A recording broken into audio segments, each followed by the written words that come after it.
Samantala, balita tayo sa labas ng himpilan, sakit sa puso ang itinuturong dahilan ng pagkamatay ng kaisa-isang elepante sa bansa na si Mali, ngunit lumabas sa pagsusuri na marami rin itong sakit. Ang karagdagang detalye sa report ihatid ni Christopher Tirambulo. Christopher?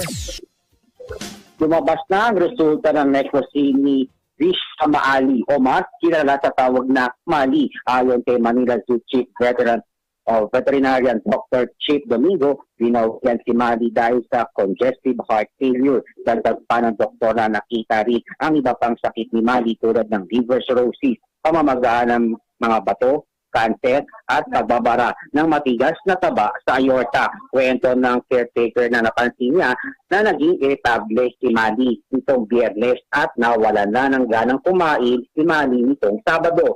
Nakitang umupo si Mali ng Martes ng umaga dahil nahihirapan huminga at humiga sinahapunan. Kaagad nagbigay ng emergency drug ang mga veterinaryo kay Mali, ngunit bumigay na ito. Naging emosyonal ang 2 dekadang caretaker ni Mali na si Noel Co at inuturing na itong pamilya. Regalo ng Sri Lanka government kay nooy unang ginang Imelda Marcos at ipinagkatiwala ng nooy Pangulong Ferdinand Marcos Sr. sa lokal na pamahalaan ng lungsod ng Maynila. Wala pang plano ang Manila LGU kung i-display ang mga labi ni Mali, ngunit kumakausap na sila ng mga eksperto. Dagdag pa ni Manila Mayor Hani Lacuna na magpapadala sila ng mensahe sa gobyerno ng Sri Lanka sa nagitapanaran ni Mali at hihiling ng panibagong elepante. Sa ngayon, nananatiling bukas ang Manila Zoo sa publiko, ngunit binalutan na ng asol na trapal ang pwesto ni Mali.